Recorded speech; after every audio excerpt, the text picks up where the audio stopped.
மத்திய இந்தியாவின் பழங்குடிகள் இனப்படுகொலை நிறுத்த வலியுறுத்தி இந்த கூட்டமைப்பின் சார்பாக இந்த பத்திரிகையாளர் சந்திப்பு நடைபெறுகிறது. குறிப்பாக சத்தீஸ்கர் மாநிலம் நாராயண்பூரில் இந்திய கம்யூனிஸ்ட் கட்சி மாவோயிஸ்ட் பொதுச் செயலாளர் தோழர் பசவராஜ் அவர்கள் வயது 72 சென்ற 21ஆம் நாள் ஆபரேஷன் காகர் என்கிற இராணுவ நடவடிக்கையில் கொலை செய்யப்பட்டுள்ளார். அவரோடு மேலும் 27 அப்பாவி பழங்குடி மக்களையும் கொன்று குவித்து அவர்களையும் மாவோயிஸ்டுகள் என்று இந்திய ஒன்றிய அரசினுடைய தலைமை அமைச்சரும் உள்துறை அமைச்சரும் பெருமையாக கொண்டாடி மகிழ்ந்திருக்கிறார்கள். இந்த இனப்படுகொலையை இந்த கூட்டமைப்பு மிக வன்மையாக கண்டிக்கிறது. மேலும் இந்திய அரசமைப்பு சட்டம் 21 பிரிவின் கீழ் உறுதிப்படுத்தப்பட்டுள்ள வாழ்வுரிமைக்கும் இறந்தவரின் உடலை கண்ணியத்துடன் நடத்தப்பட வேண்டும் என்ற ஜனநாயக உரிமைக்கு எதிரான நடவடிக்கையில் தொடர்ந்து இந்திய ஒன்றியத்தின் இராணுவம் அல்லது துணை இராணுவ படையினர் செயலாற்றி வருகிறார்கள். பசவராஜ் மற்றும் போலி மோதல் கொலை செய்யப்பட்டிருப்பதை பியூசில் போன்ற சிவில் மற்றும் ஜனநாயக அமைப்புகள் கண்டித்துள்ளன. மேலும் இந்திய அளவில் அரசியல் இயக்கத்தில் இயங்கி வருகின்ற சிபிஎம், சிபிஐ உள்ளிட்ட மற்ற கம்யூனிஸ்ட் கட்சிகளும் ஜனநாயக சக்திகளும் மனித உரிமை செயல்பாட்டாளர்களும் இந்த படுகொலையை கடுமையாக கண்டித்திருக்கிறார்கள், கண்டனங்களை பதிவு செய்திருக்கிறார்கள்.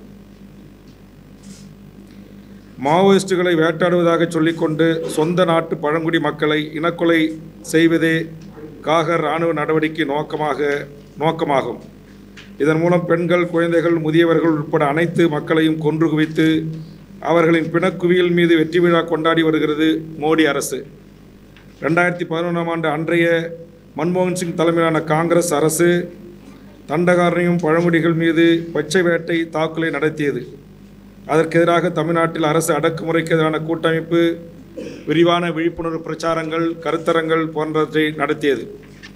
2014ஆம் ஆண்டுக்கு பின்னர் வந்த பாரதிய ஜனதா அரசு பழங்குடிகளுக்கு எதிரான தாக்குதலை தீவிரப்படுத்தியுள்ளது. சத்தீஸ்கர், தெலுங்கானா, ஜார்க்கண்ட், மத்திய பிரதேசம், மகாராஷ்டிரம் உள்ளிட்ட மத்திய இந்தியாவில் வாழும் பழங்குடி மக்களை அப்புறப்படுத்துவதன் மூலம் காடுகளும் கனிம வளங்களும் கார்ப்பரேட்டுகளுக்கு தாரை வார்க்க இந்திய அரசு வன உரிமை சட்டங்களை திருத்தம் செய்திருக்கிறது. இதற்கு வசதியாக 30 லட்சம் கோடி வருமானம் உள்ள 150க்கு மேற்பட்ட புரிந்துணர்வு ஒப்பந்தங்களை கையொப்பமிட்டுள்ளது. இதனால் டாடா, எஸ்எஸ்ஆர், வேதாந்தா, ஆர்ஜிலர், மிட்டல், அதானி ஆகிய பெரும் கார்ப்பரேட் நிறுவனங்கள் பலனடைந்துள்ளன. பிஇஎஸ்ஏ சட்டங்களை மீறும் வகையில் பழங்குடி நிலங்கள் அவர்களிடமிருந்து பறிக்கப்பட்டு கார்ப்பரேட்டுகளுக்கு தாரை வார்க்கப்படுகிறது. இதற்கு எதிரான அனைத்து அமைதியான அறவழி போராட்டங்களும் ஒடுக்கப்படுகின்றன. இதுவரையிலும் போராடிய சுமார் 20,000க்கும் மேற்பட்ட பழங்குடி மக்கள் யூபா போன்ற கொடும் சட்டங்களினால் சிறைப்படுத்தப்பட்டு உள்ளனர். பழங்குடி மக்கள் தமது வாழும் உரிமையும் காத்துக்கொள்ள வரலாறு நெடுகிலும் நடத்தியுள்ள அமைதி வழியிலான அறப்போராட்டங்கள் கொடிய அடக்குமுறை கொண்டு நசுக்கப்பட்டதாலேயே ஆயுத போராட்டம் நடத்தும் நிலைக்கு அவர்கள் தள்ளப்பட்டார்கள். கடந்த 2024ஆம் ஆண்டு முதல் சமீபத்திய மே மாதம் வரை 700க்கும் மேலான பழங்குடி மக்கள் காகர் இராணுவ நடவடிக்கையில் படுகொலை செய்யப்பட்டுள்ளனர். சொந்த குடிமக்கள் மீது தொடுத்துள்ள இந்த கொடும் போரை உடனே கைவிட வேண்டும் என்று மக்கள் நலனிலும் மனித உரிமைகளிலும் அக்கறை கொண்ட அனைவரும் கோரியுள்ளனர். மாவோயிஸ்ட் தலைமை போரை நிறுத்தவும் அரசுடன் பேசி தீர்வு காணவும் முன்வந்திருப்பதை பொருட்படுத்தாமல் ஒன்றிய அரசு தொடர்ந்து கொலை தாக்குதல் நடத்தி வருவது கண்டனத்துக்குரியதாகும். பாகிஸ்தானுடன் போர் நிறுத்தம் செய்ய முடிந்த அரசால் சொந்த நாட்டு பழங்குடி மக்களோடு போர் நிறுத்தம் செய்ய முன்வராதது ஏன் என்கிற கேள்வியை இக்கூட்டமைப்பு எழுப்புகிறது.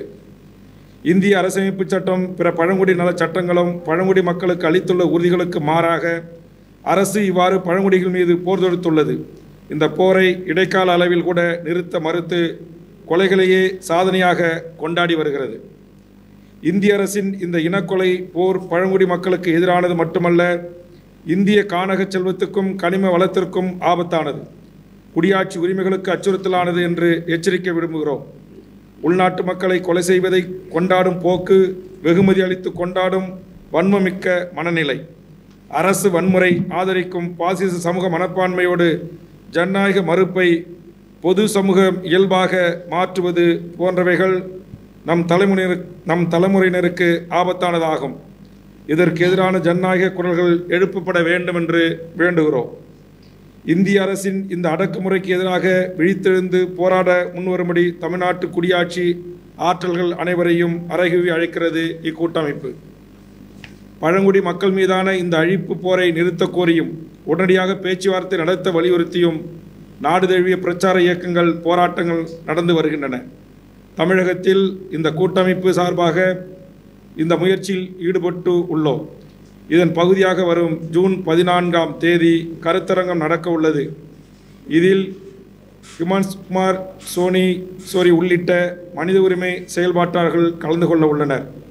ஒன்றிய அரசின் பழங்குடி உள்நாட்டு மக்களுக்கு எதிரான இத்தகைய இராணுவ நடவடிக்கைகளை, துணை இராணுவ நடவடிக்கைகளை நிறுத்திட வலியுறுத்தி சட்டமன்றத்திலும் நாடாளுமன்றத்திலும் தமிழ்நாடு அரசு குரல் எழுப்ப வேண்டும் என்று இக்கூட்டமைப்பு வலியுறுத்துகிறது. மத்திய இந்தியாவில் பழங்குடிகள் மீதான போரை ஒன்றிய அரசு, பாஜக அரசு நடத்தி வருவதில் பல நூறு பழங்குடி மக்கள் படுகொலையாகிறார்கள். உண்மையிலே எத்தனை பேர் படுகொலை செய்யப்பட்டிருக்கார்கள் என்கின்ற விவரம் கூட வெளியில் வராத ஒரு மோசமான சூழல் இருக்கிறது. சொந்த நாட்டு மக்களின் மீது இப்படியான ஒரு இராணுவ தாக்குதலை நடத்த வேண்டிய தேவை ஏன் வந்தது என்கின்ற கேள்வியை நாங்கள் எழுப்ப விரும்புகிறோம். மத்திய இந்தியாவில் பல்வேறு கனிம சுரங்கங்கள் இருக்கின்றன. இந்த கனிம சுரங்கங்கள் தனியார் நிறுவனங்களுக்கு, பெருநிறுவனங்களுக்கு தாரை வார்க்கப்பட்டிருக்கிறது. இந்த தனியார் சுரங்கங்களின் மூலமாக லாபம் அடையக்கூடிய அந்த நிறுவனங்கள் பழங்குடிகளினுடைய வாழ்விடத்தை, அவர்களுக்கு சொந்தமான காடுகளை அழித்து வருகிறார்கள். அதற்கு எதிராக பழங்குடிகள் போராட்டம் நடத்தி வருகிறார்கள். இந்த போராட்டம் நீண்ட நெடிய போராட்டமாக இருந்து வருகிறது. மத்திய இந்தியாவில் இருக்கக்கூடிய பழங்குடிகளினுடைய போராட்டம் என்பது இன்று நேற்று அல்ல. வெள்ளையர் காலத்திலிருந்து தொடங்கப்பட்ட ஒரு மாபெரும் போராட்டம். 250 ஆண்டுகளாக அவர்கள் தங்கள் நிலத்தை, காடுகளை பாதுகாப்பதற்காக அன்றைக்கு வெள்ளையர்களை எதிர்த்து போரிட்டார்கள். இன்றைக்கு பெருநிறுவனங்களுக்கு எதிராக தங்கள் நிலங்களை பாதுகாக்க வேண்டும் என்பதற்காக அவர்கள் ஜனநாயக வழியிலான போராட்டத்தையும் நடத்தி வருகிறார்கள். அப்படிப்பட்ட பழங்குடி மக்கள் மீது நடத்தப்படுகின்ற இந்த தாக்குதல், மாவோயிஸ்டுகளை நாங்கள் ஒழிக்கிறோம் என்கின்ற பெயரிலே ஒன்றிய அரசு நடத்துகின்ற இந்த இராணுவ ரீதியிலான ஒரு போர் என்பது ஜனநாயக விரோதமானது. தோழர் தியாகு அவர்கள் குறிப்பிட்டதை போல பேச்சுவார்த்தையின் மூலமாக இதற்கான தீர்வுகளை கண்டடைய முடியும். அப்படிப்பட்ட பேச்சுவார்த்தைக்கு ஒன்றிய அரசை இந்த பேச்சுவார்த்தை நடத்துவதற்குரிய ஒரு நெருக்கடியை கொடுக்கக்கூடிய பொறுப்பு அனைத்து ஜனநாயக சக்திகளுக்கும் இருக்கிறது. இந்திய அளவில் இருக்கக்கூடிய பாரதிய ஜனதா கட்சிக்கு எதிர் அணியாக இருக்கக்கூடிய இந்தியா கூட்டணியும் இது குறித்து வெளிப்படையான ஒரு நிலைப்பாட்டை எடுத்து பேச வேண்டும். பழங்குடிகள் மீதான இந்த தாக்குதலுக்கு எதிராக பாரதிய ஜனதா கட்சி நடத்துவது என்பது அம்பானி அதானி நலன்களுக்கான ஒரு தாக்குதலாக நடந்து வருகிறது. அம்பானி அதானிகளை நாங்கள் எதிர்க்கிறோம் என்று சொல்லக்கூடிய காங்கிரஸ் கட்சியும் திரு ராகுல் காந்தி அவர்களும் இது குறித்து வலிமையாக உரத்து பேச வேண்டும்.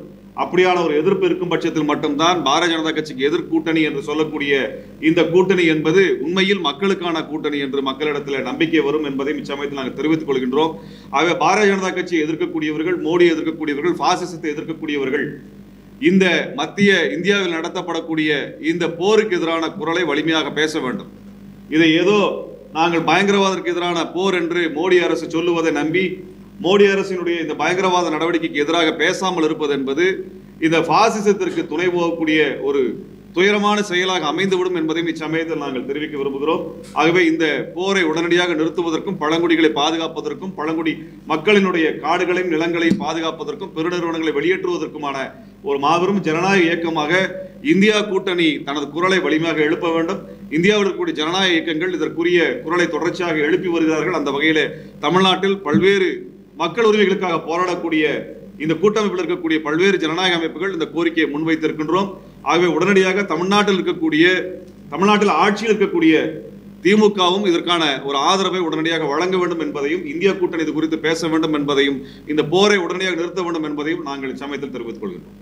தண்டகாரண்யத்தில் சத்தீஸ்கர் நடக்கின்ற இந்த இன அழிப்பு, இது போர் என்று சொல்வதற்கு எனக்கு உடன்பாடு குறைவாக இருக்கிறது. ஏனென்றால் இரண்டு பக்கமுமே சரிசமமான ஒரு பலத்துடன் மோதிக்கொள்வது என்பது போர் என்று சொல்லலாம்.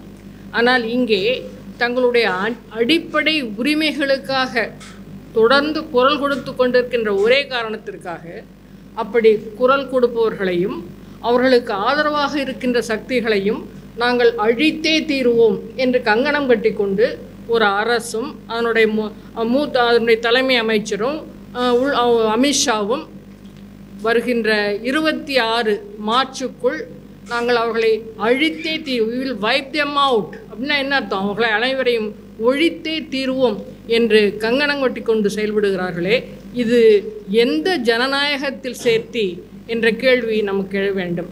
அருமை தோழர்களே, பழங்குடி மக்கள் தங்களுடைய வாழ்வாதாரங்களை அழிக்கக்கூடாது, அவைகளை சார்ந்துதான் நாங்கள் வாழ்ந்து கொண்டிருக்கிறோம் என்ற உரத்த குரலை எழுப்புவது இன்று மட்டுமல்ல, ஆங்கிலேயர் காலத்திலேயே தொடங்கிவிட்டது என்பது உங்களுக்கு தெரிந்திருக்கலாம். ஆங்கிலேயர் காலத்தில் வெள்ளைக்காரன் ஆண்டு கொண்டிருக்கும் பொழுது பிர்சா முண்டா என்ற ஒரு தலைவனின் தலைமையில் அங்கிருந்த பழங்குடி மக்கள் இணைந்து அந்த ஆங்கில அரசு தங்களுடைய கனிம வளங்களை, தங்களுடைய வள ஆதாரங்களை அழிக்கக்கூடாது என்று ஆங்கிலேய அரசை எதிர்த்து போராடி கொண்டிருந்தார்கள். அப்பொழுது காந்தி பிர்சா முண்டாவை அழைத்து நம் இருவரோட போராட்டம் இணைந்து இந்த ஆங்கிலேயர்களை வெளியேற்றும் சக்தி வாய்ந்தது, எனவே எங்களுடன் இணைந்து போராடுங்கள், நீங்கள் கேட்பதையெல்லாம் சுதந்திரத்துக்கு பின்னால் அடைவதற்கான வழிவகைகளை செய்து கொள்வோம் என்று உத்தரவாதம் கொடுத்தார். அருமை தோழர்களே, அன்று பிர்சா முண்டாவிற்கு காந்தி கொடுத்த உத்தரவாதத்தின் அடிப்படையில் அந்த பழங்குடி மக்கள் சுதந்திர போராட்டத்தில் தங்களை முழுமையாக ஈடுபடுத்தி கொண்டனர் பிர்சா முண்டா தலைமையில். ஆனால் சுதந்திரத்திற்கு பின்ன என்ன நடந்து கொண்டிருந்தது? அன்று ஆங்கிலேயன் கொள்ளையடித்து சென்று கொண்டிருந்தான். இன்று இந்த கொள்ளைக்காரர்கள் தான் சொல்லுவாங்களே, ஒரு ஆட்சி மாற்றம், வெள்ளை தோளிலிருந்து பிரவுன் தோலுக்கு வந்திருக்கிறது, ஒரு ஆட்சி மாற்றம் மட்டுமே ஏற்பட்டிருக்கிறது. அந்த பழங்குடி மக்களினுடைய வள ஆதாரங்களை கொள்ளையடிக்கின்ற அந்த போக்கு தொடர்ந்து நடந்து கொண்டிருக்கிறது என்பதைத்தான் வரும் செய்திகள் நமக்கு சொல்லி கொண்டிருக்கின்றன.